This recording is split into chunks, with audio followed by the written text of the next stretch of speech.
Audioing. Rolling. Camera rolling. Focused on who is watching you. We have audio. Starts again.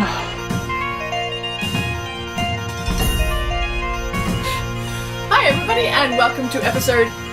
Crap. And tradition. Yeah, right. I forgot the number again. I had them all written out, of course. You should just do this by star date. Episode crap. Captain's That's an log interesting number. Number next one.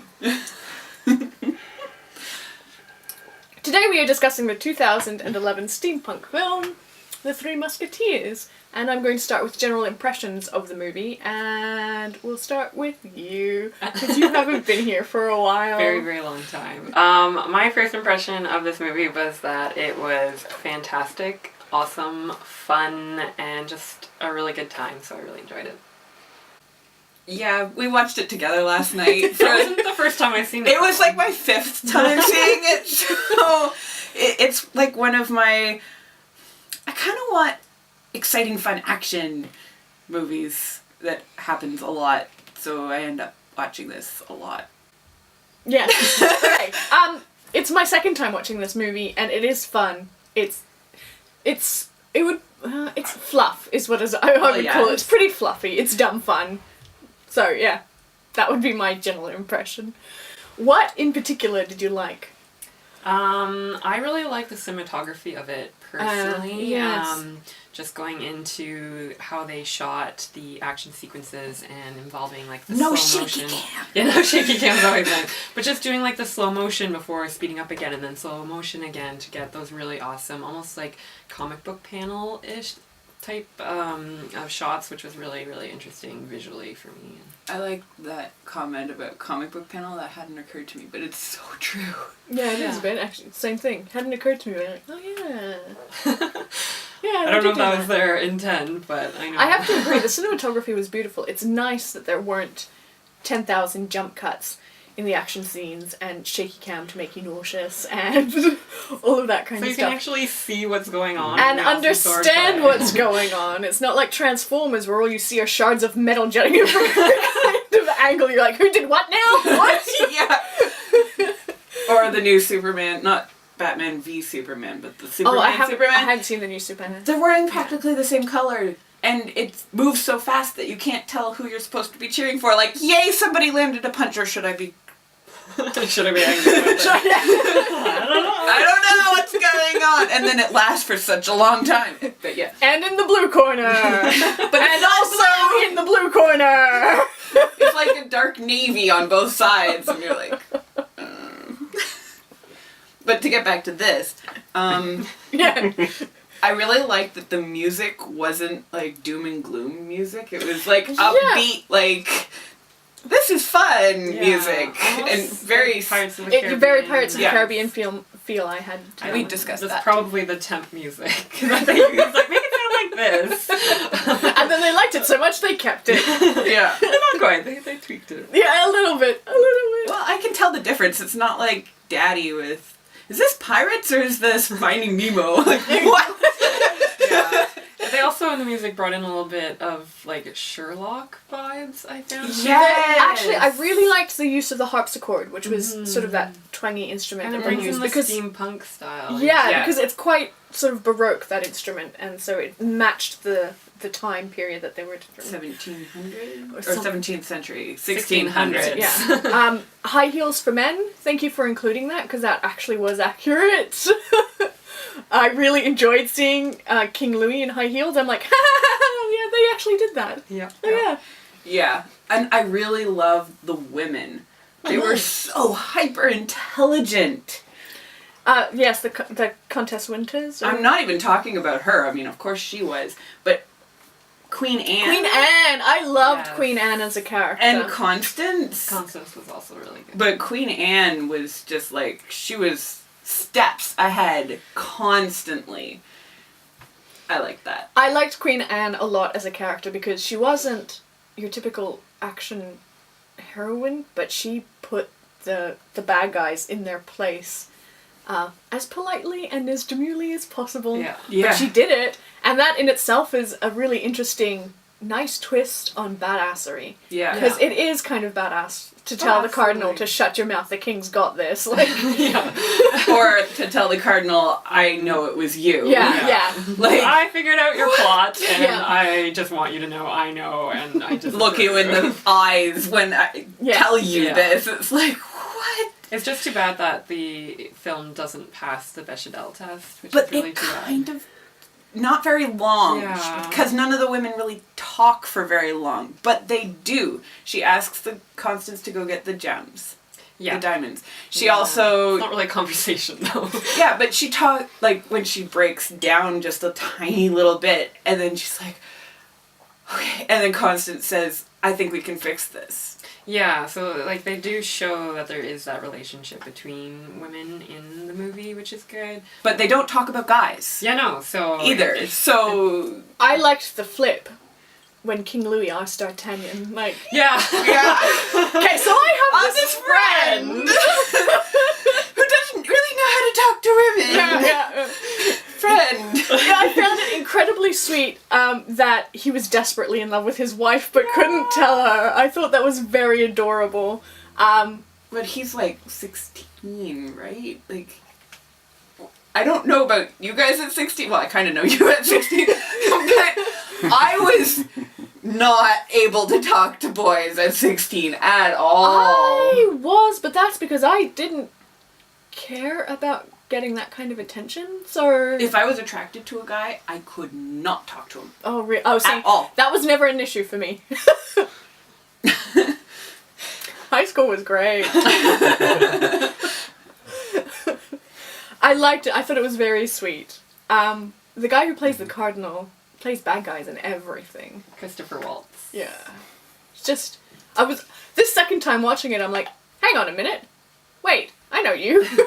And it was because I'd only just recently watched the latest James Bond as well. I'm like, that's where I know you from. This was actually a really That's where I don't know him from. This was a really star-studded cast, though. There was a lot Yeah. of like pop-ups, so I was like, "Oh my gosh, that's James Corden!" Yeah! I got really excited about it. I forgot he was in this. Yeah, me too. I mean, I knew Luke Evans was Aramis, and I was really excited to watch it now after having seen The Hobbit, and he's obviously impressive. Yeah. But it's like, it's Luke Evans and I'm so excited to see you again. Well, like I knew everyone who was like a major character. It was really interesting. I was like, "Oh yes, okay, yes, I know you from Thor, and then you are from Death at a Funeral, and you are from like it's Perks just of really being a cool." wallflower. Yeah, well, yeah. Oh yeah, so that was really. I always like it when that happens and like familiar faces pop up, and it's like, yay! It gets me more involved. I don't know. And they're totally different characters too. Yeah. It shows like their breadth of acting Well, abilities. sort of. No offense, Mr. Bloom, but his bad guy was very cartoonish. I think it was supposed It was hilarious. I think it was supposed to be. Yes. But it was much less threatening when he was running around being a cartoon than when he was being like a serious bad His guy. hair. I'm gonna take him seriously with that poof of hair. But I feel like that was the point. I The think it big was. bad guy was the cardinal was and supposed to be the cardinal. Richelieu? Or no, that's the cardinal, isn't it? The guy with the eye patch. Rushforth. Yeah. He was supposed to be your terrifying bad guy. I still found him a bit comedic. He I'm was not sure. scary. Rushforth? Maybe at the end. I like Mads Mikkelsen. That's the guy who played Rushforth, I think. I don't know. I've liked him ever since I saw him play in King Arthur, the 2000 film with Clive Owen. Oh, yes. He actually started off, I think he was a ballet dancer, if I remember rightly. Well, that makes sense. Yeah, for a lot of the combat scenes, it makes a Yeah. lot of sense. Like, he's super graceful. He does make an excellent villain.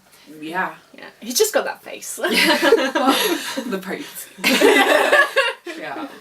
The swordplay too, I was really impressed with all of them. But even I don't know, Lerman, like D'Artagnan. yeah. Yeah. Yeah.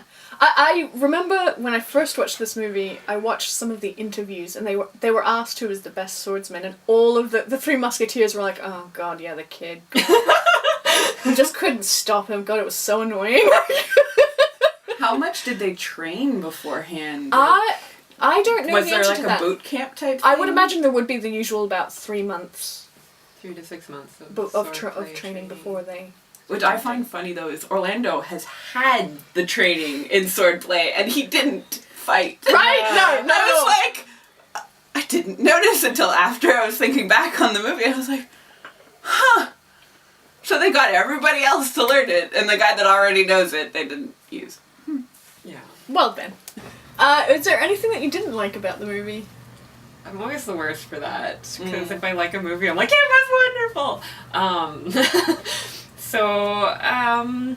There was a couple of shots that, oh, we didn't even talk about visual effects. Let's talk about visual effects first. Alright, visual effects. Because the visual effects, I loved the transitions into like the map and everything. The 3D map was amazing. There was just only a couple of shots of the airships that I was like, okay, yes, this is 2011 visual effects wise. Like, yeah, but there's a big jump.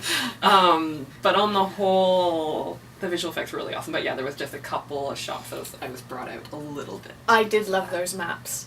And the transitions into the maps. It was very, very beautiful, you're right. Yeah. As somebody who doesn't know visual effects, I didn't notice the things that she pointed out. So I had no problem with it.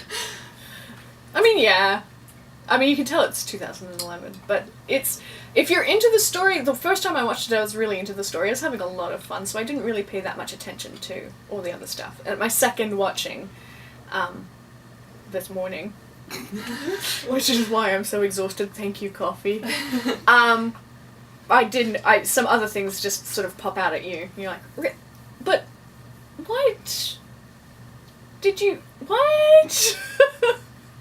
Like, I mean, it's a fun action film, and the emphasis is on fun, so don't worry too much about the plot holes. Yeah, I was gonna say, there's a bit of continuity errors. Like, how did they know that it's this guy? Like, how did Constance and the Queen know that it was a plot between the Cardinal and Milady. Orlando? Yeah. But wasn't Orlando? No, but know how anything? did they know that Orlando was going to be having the jewels? Oh, yeah. Like, how did that... Because they're super smart. Yes, they are, but it's a bit of a jump. Well, maybe because they know about, like, the strategic plan that would make the most sense. Yeah. To start the war, and then that. Yeah. So maybe they don't know specifically London Tower, but that makes sense because that's the most heavily guarded place in all of England. So there might be just a whole bunch of logical jumps that ended up being true. And how did they know that the airship had this thing that could lift up? I would imagine once you're in the airship, you're like, oh look, a winch! Yeah, but James Corden had already taken Milady out to the middle of nowhere, so I was kind of like... Maybe they rigged one up. Yeah, it was really convenient. The plans were stolen. So how would they know? They never saw them, ever. She's the one who found the plans in the vault and tucked them away, and then maybe they got a quick glimpse when they were but we got a quick glimpse and there wasn't. Or maybe it's just... No, I was going to say it's a standard for... It's a standard for airships, yeah. The first one ever built on plans by Leonardo da I'm Vinci. fairly certain that regular ships would not have this whole... Just thinking about that, I mean, I kind of understand why an airship would have that, because it would be easier to load. But that's us now thinking about that. Not in the 17th century. What we saw was the first page. There were other plans behind it. So they may have looked at it before they celebrated. That's true. Maybe. Grasping. I don't know.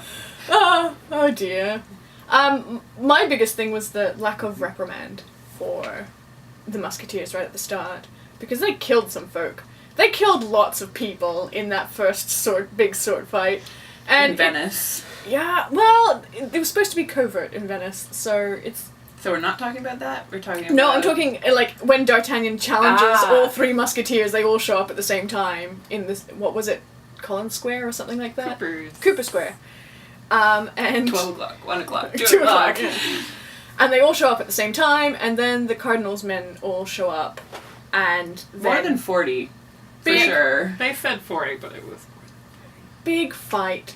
People died. Like, D'Artagnan Mind killed you- like 20 on his own Right. before the other 3 even jumped in. Yeah, at the same time, though, 16-year-old king, like, yay! You were so cool! Yeah. but even still. It's also what happened in the book. But even still.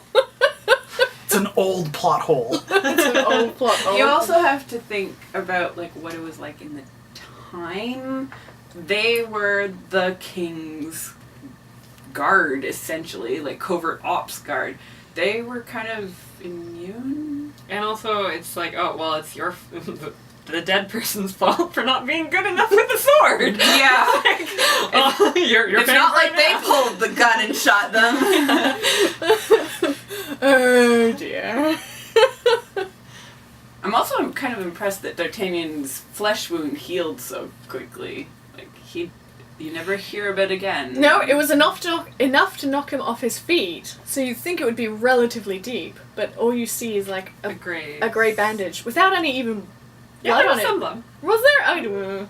I need glasses, clearly. I like when I they were didn't the notice. sword fight at the end. Like he actually got wounded, and you saw. Oh, when like on the the blood hand slide and down. on the... and then it would show. I was like, oh, that's awesome, but then I feel so bad for him. But Yeah, our mom kept being like, oh, and when we were like, he's not dead.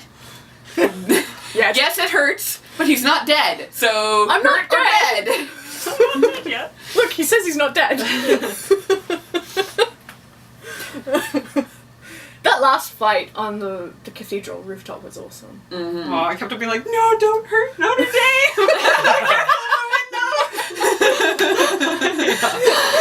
Yeah. I also liked that while they were fighting, they had spectators. That was a nice little touch. I noticed that. I was like, what are you doing on the ground level? Like, why aren't you like Running moving away. away? Did you already not see that there were bystander casualties? But what would you do if you were in 17th century France and there's these 2 flying things crashed into Notre Dame? I would be there going, what the... I would probably run away. Really? I'm kind of a scaredy cat. I would move out of range of debris, I think. I would not be that clever.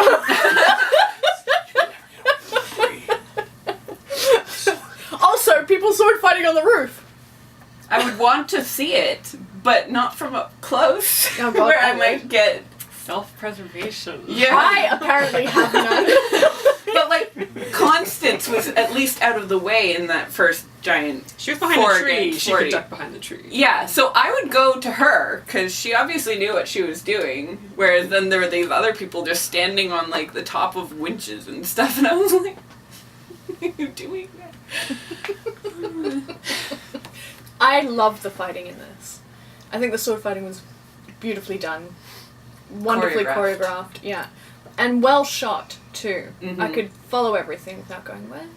You know, jumps in 180-degree roll to disorient the viewer and everything. And you knew where the good guys were. And Yep. Yeah, and it's And they were in different colors. yeah. It's an issue of nuance, usually for me. If the bad guy is just bad because he's a bad guy, it really annoys me. But for this movie, it works, because this movie is just about having dumb fun. So, I'm still like, well, I wish there was a bit more nuance, but I don't want to feel too bad for the bad guys in this one. So it worked for this. Yeah. It would have been a complaint otherwise, but their one-dimensionalness worked. I also like that the 3 of the Musketeers had different fighting styles, Yes. Yes, I agree. which was interesting. I liked- D'Artagnan was very similar to Arthos for fighting style, like, but... I liked their introductions right at the beginning when they go to steal the plans of the Death Star. Okay. Of the airship, I mean. Their introduction was very nice, because you have, it was Arthos who came up from the water. Yeah. Porthos is He was like, yeah, exactly. and then, I'm picturing you, actually. and then Aramis is like, well, I'm not actually a priest. I have time. I'm not actually a lady. I've got 10 minutes. I giggled the first time I watched that. That was really, really, really I good. giggle every time I watch that. It's like Yeah. Well, now I care about that, but back then, like, who? This Orlando Bloom look like? Pleasing. My dad had a really hard time telling Luke Evans and Orlando Bloom apart. Oh, really? Yeah. White people, they all look the same. So we were talking about the traps during that break. Yes. And how the first in Venice, when they go into Da Vinci's vault, yeah, she sets off all the traps. And then the Three Musketeers just walk through the hallway.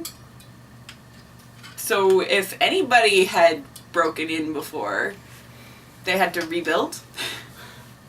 Or, you know, they didn't make it past the traps and they just dragged the body out from the very first tile. Like... Or, you know, they could have taken a ball and rolled it down the hallway, set off all the traps, and... Well, now you're thinking logic. This movie does not have much logic. Yeah. It's Indiana Jones. It's basically... But in the 17th It's 17th century France. The other hallway trap with the microfilaments, very elegant design, I thought. But how do you turn them off? So how would the queen normally get to her diamonds? She would sacrifice several servants on her way over. I don't know. But cutting through a servant wouldn't get rid of the microfilament. I mean, it might. No. Bones are thick, you know. I guess. Trap the cables. Or maybe there was a pattern that she knew to walk through. Oh yeah, maybe. Maybe. But also, The penitent man kneels. The penitent man kneels. Sorry. They never showed the De Winters picking up her scraps of fabric and ribbon.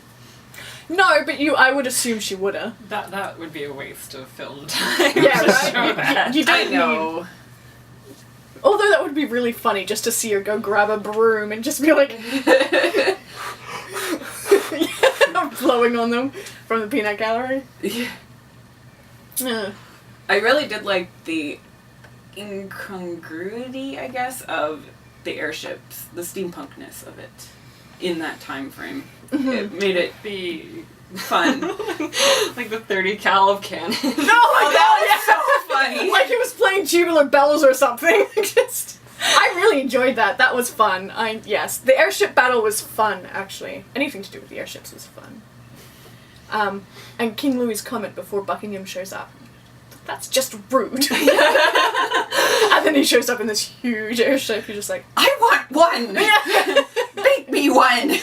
I also like the clothes talk. oh yeah. I was like, Blue. Here I am wearing green. Purple! like that's the only important thing in his life is What? to make sure he's He's a 16-year-old kid. Yeah, it kind of is.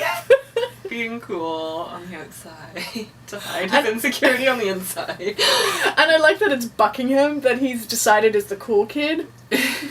For some reason. Well, he's British, right? So he's trying to keep up with the British culture. I guess. Always the British. It's always the British. Height of fashion. Yes. That's what I think of when I think of Britain. Fashion. Well, he was at war with everybody else surrounding him. Yeah, pretty much. So he couldn't really go Spain. Italy. What else? Germany? Switzerland? Well, Switzerland probably wasn't at war with them. Being Switzerland and all. Is there anything you didn't like about this movie? At all? We already kind of discussed Nope. plot holes. No, there was nothing that he... Nothing? I'm very easily pleased. As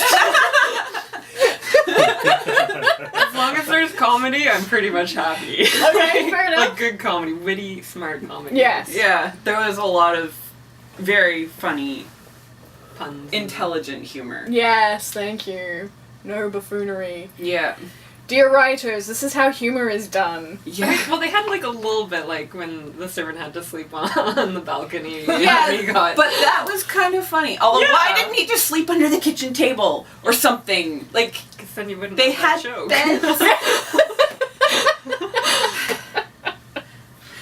bothered me. Like, there was this big open space, and no.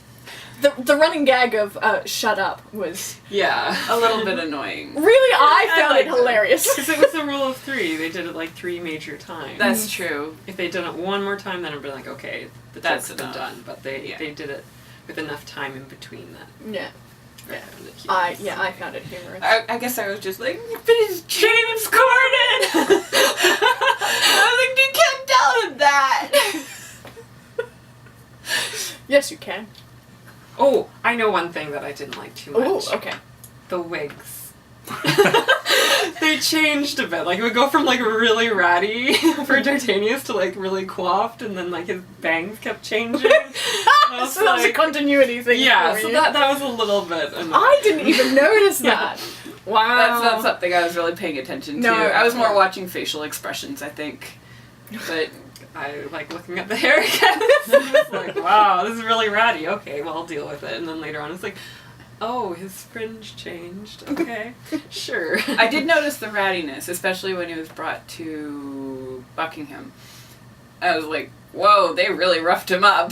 Well, I was thinking like the very first scene that we see him when he's sword fighting with his father. Like, Well, to Oh. be fair, he was sword fighting with his father. well, his father, that's his real hair. It's Dexter Fletcher. He actually has that big flyaway hair. Brothers. Yes. He's actually the director of Eddie the Eagle. I'm very proud of him. Anyways, so that was his real hair, but I don't think that's Logan's real hair. No, At all. probably not. No, and it was just like really, it looked like a wig to me in those first couple scenes, and I was like, oh, okay, well, I'll Well, we know Porthos wasn't wearing a wig. no.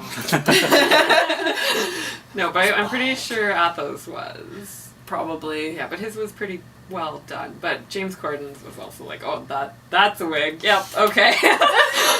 So, Yeah, he looked, well, he was supposed to look funny. He was the comedic person that I can never remember the name in Shakespeare. the fool. Clown? Yeah, sure. I feel like there's another name. But Jester? All I can think of is full stuff, but that's not right. Comedic relief. yeah, sure. Puck. He's Puck. Without actually being Puck. Okay. Or Feste from Yes, Night. that's what I was thinking. Best day.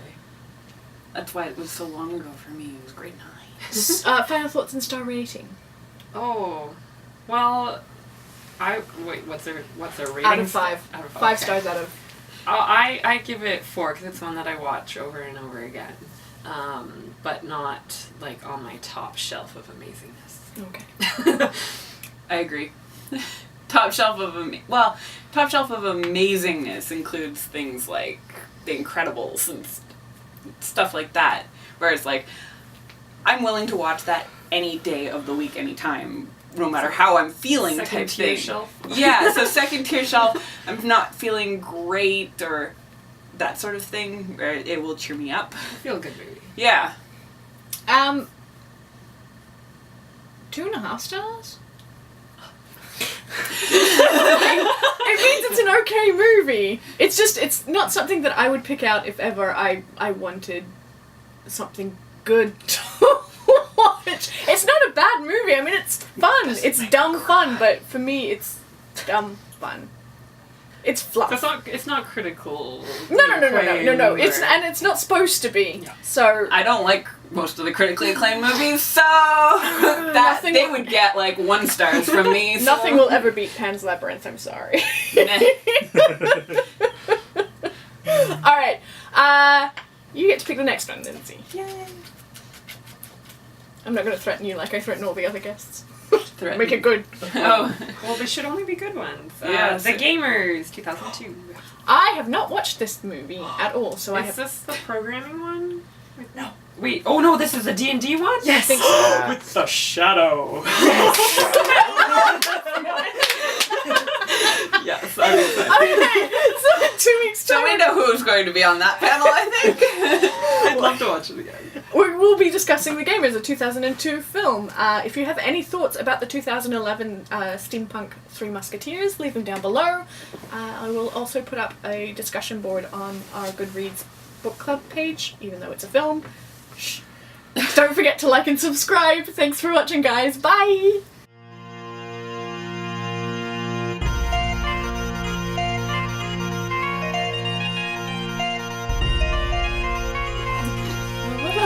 creepy.